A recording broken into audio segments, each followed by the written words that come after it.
Welcome back everyone. In the last lecture, we had seen how to find out e to the power at, the matrix exponential using Laplace transform. We found that e to the power of at is nothing but Laplace inverse of Si minus A inverse. And at the end of the lecture, I had also talked about something called the Cayley-Hamilton theorem. Today, we will use the Cayley-Hamilton theorem to find out the matrix exponential e to the power of at. Remember, why are we trying to find out the matrix exponential?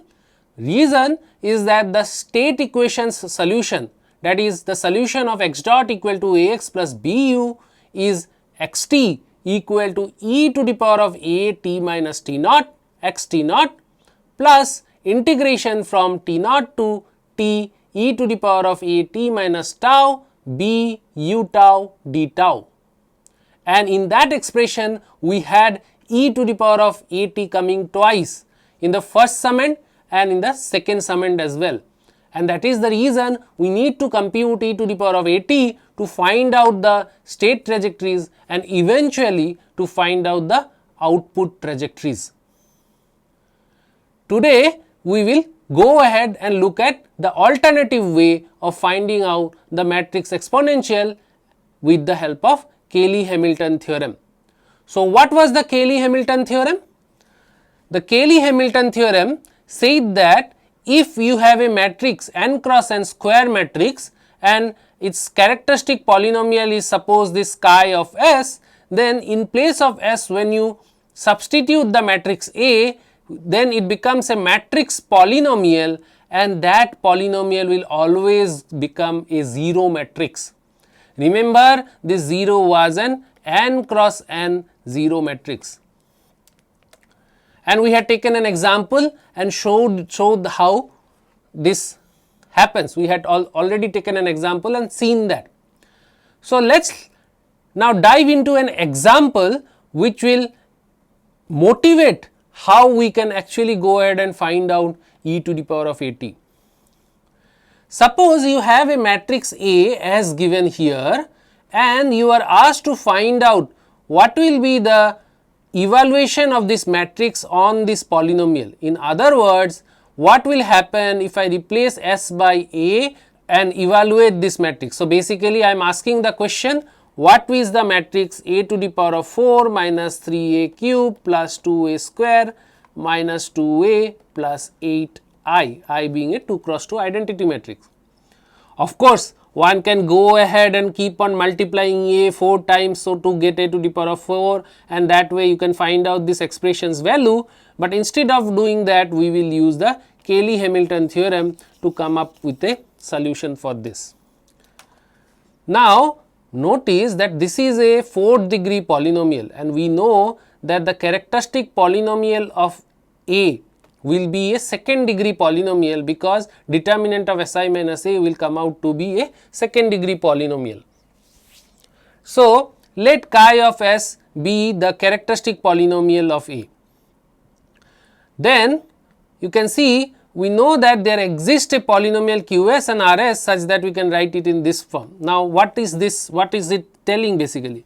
It is telling that if you take the polynomial Ps, which is a 4th degree polynomial, and you divide it with the characteristic polynomial say chi s, then you will get some quotient here, some value here, and then you will get a remainder here. So, from here, from this we can rewrite the polynomial Ps as chi s multiplied by Qs plus Rs. This we can always do, right? This is the Euclidean division that we already know of. Now, one thing to note here is that what will be the degree of Rs? Since this was 4th degree, this was second degree, so therefore, Rs has to come out to be lesser than 2nd degree, right? So, this has to be a 1st degree polynomial and I can rewrite this Rs as alpha 1 s plus alpha naught. Now, the main part as in what will happen if I evaluate P of A. See, remember the question is to evaluate P of A. Now, if I evaluate P of A, I can go ahead and put in place of S A in the equation on the right, and notice that this term will go to 0 by the Cayley-Hamilton's theorem. So, which means alpha, so P of A is nothing but alpha 1 A plus alpha naught I. See the simple evaluation of P A. If I would have evaluated directly, I had to calculate A to the power of 4, A cube, and I had to calculate lot of powers, right, lot of multiplications I had to do. But here with the use of Cayley-Hamilton theorem, we can see that P A is nothing but just a linear combination of the matrix A and I. Okay. So, the only thing missing now is how do I find out this alpha 1 and alpha naught, and that we can find out quite easily actually if we look at the eigenvalues of the matrix A. So, if you go ahead and check what are the eigenvalues of this matrix, you will find that the eigenvalues of this matrix would be this. This is the symbol I generally use for denoting the set of eigenvalues of a matrix. So, this is the set of eigenvalues of a matrix. Now, if I evaluate equation 1, okay, at the eigenvalues. So, suppose I put in place of S, I put 2 plus j, then I know that this expression will go to 0, right, because the eigenvalue satisfies the characteristic polynomial. So, then what am I left with? I am left with only alpha 1 t 2 plus j plus alpha naught. Similarly, for the second equation also I can evaluate it at 2 minus j and I will be left with this. Now, the left hand side here, this part I can evaluate, right, by just putting 2 plus j and 2 minus j in the polynomial, and if I put those values on the polynomial, it will come out to be minus 3 minus 3j for 2 plus j and minus 3 plus 3j for 2 minus j. You can go ahead and compute that. I leave that up to you. You go ahead and compute, and now you see you have two equations and you have two unknowns, alpha naught and alpha 1. You can easily solve it. So, alpha naught will come out to be 3 and alpha 1 will come out to be minus 3.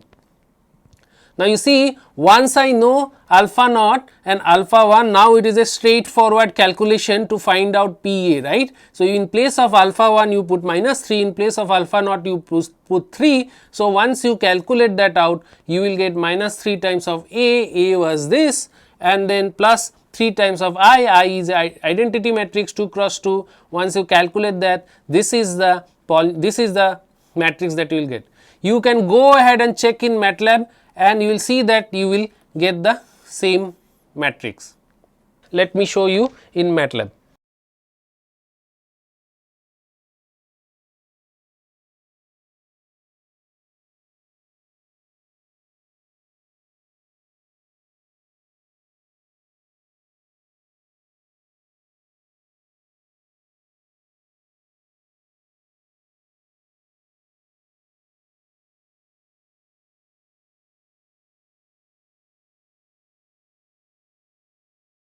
Expression here and the expression here are the same. So, you can see that evaluating this polynomial was very easy now because of Cayley-Hamilton theorem. Now, let us go to this question where I am asking what will be the evaluation of e to the power of at. So, what will be the matrix exponential e to the power of at, and you will see that I will use similar ideas that I have just now done for the previous example to find out e to the power of at. So, first of all, let chi s be the characteristic polynomial of A. Now, once we have the characteristic polynomial, now what I am going to do is, since I have to evaluate e to the power of at, I have to find e to the power of at. Instead of e to the power of at, I will take a polynomial e to the power of st. E to the power of st is a polynomial which is basically a series, right. We know that this is a series of this form. It is a series, it is an infinite series. So, I can always consider this to be a polynomial. Now, this polynomial can again be divided by chi of s and it can be written in this form. Now, notice the only difference now is q of s, I have not written just q of s here, it is dependent of q of s and t. It is dependent on s as well as t. Similarly, r here depends on s and t, because if you take this polynomial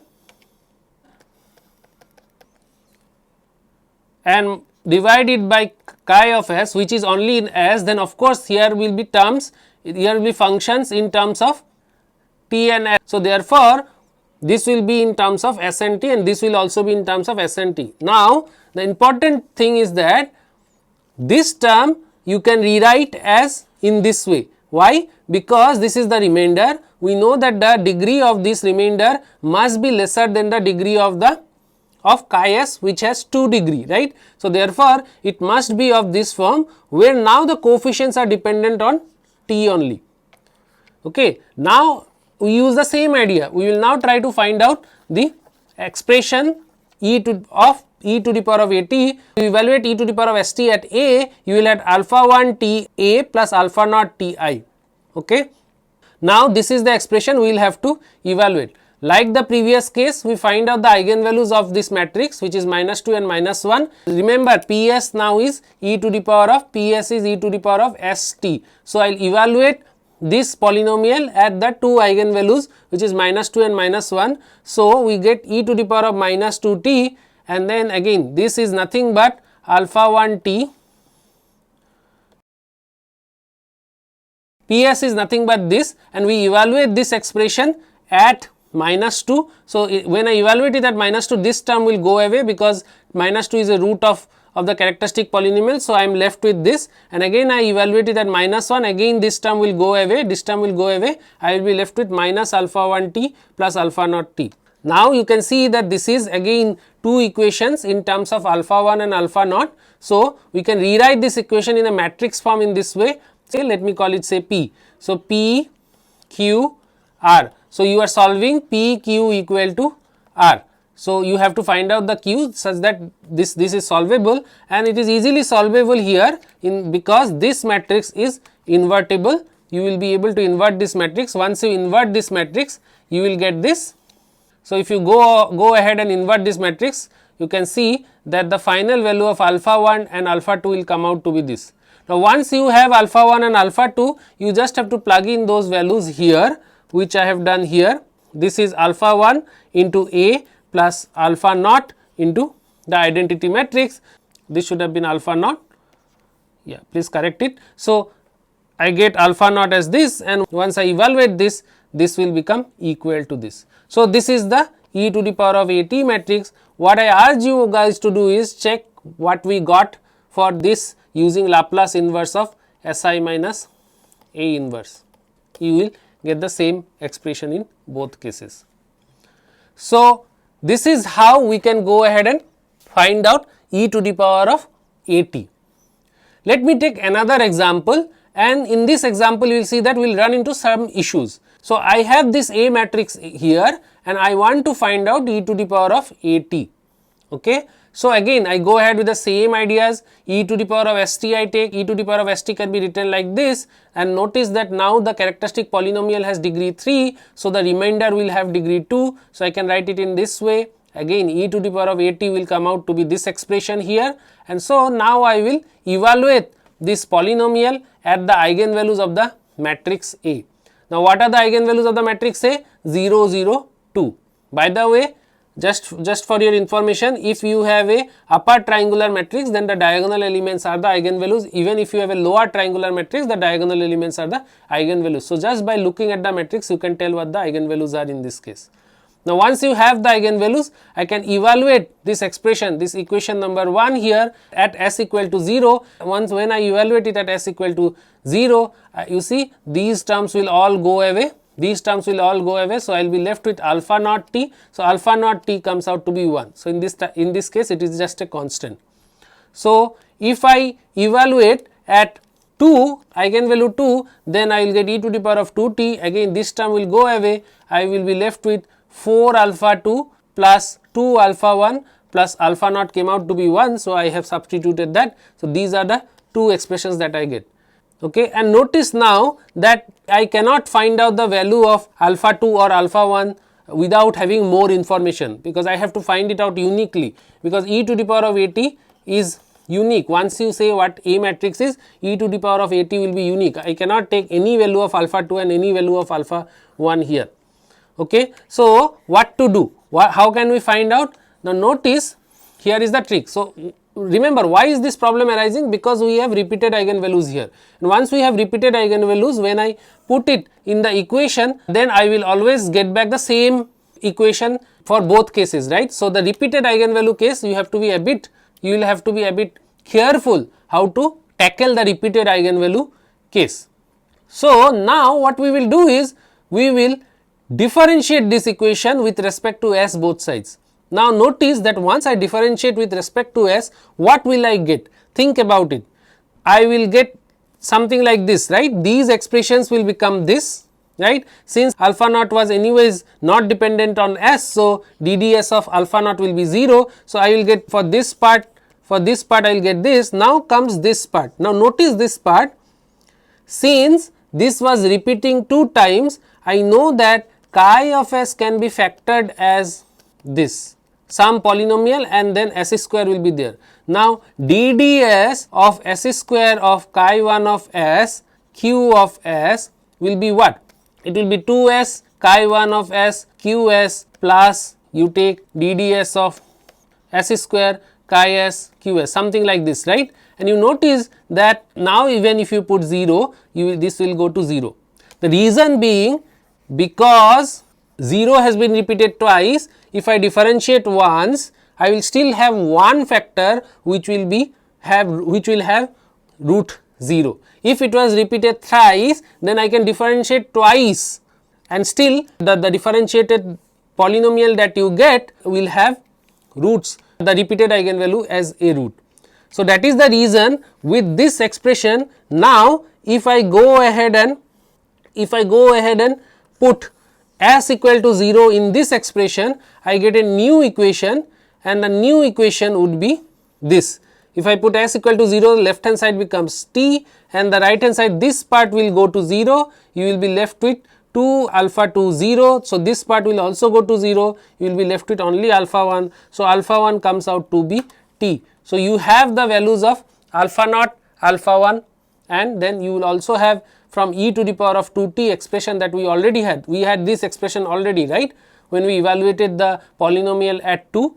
So, from there I can find out alpha 2. Once I have alpha naught, alpha 1, alpha 2, I just have to plug into this equation to get the value of e to the power of 80, and this will come out to be this. So, go ahead and check on your own that this will be the expression that you will get. So, now I want you all to do this problem on your own. Okay, you can take it as almost like an homework, you do it on your own.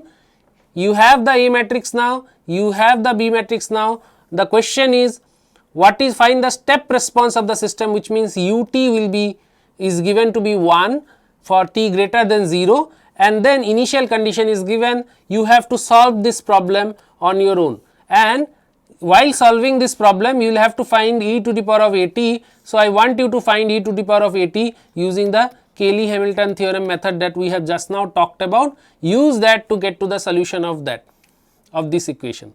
Okay, this I am leaving to you to solve.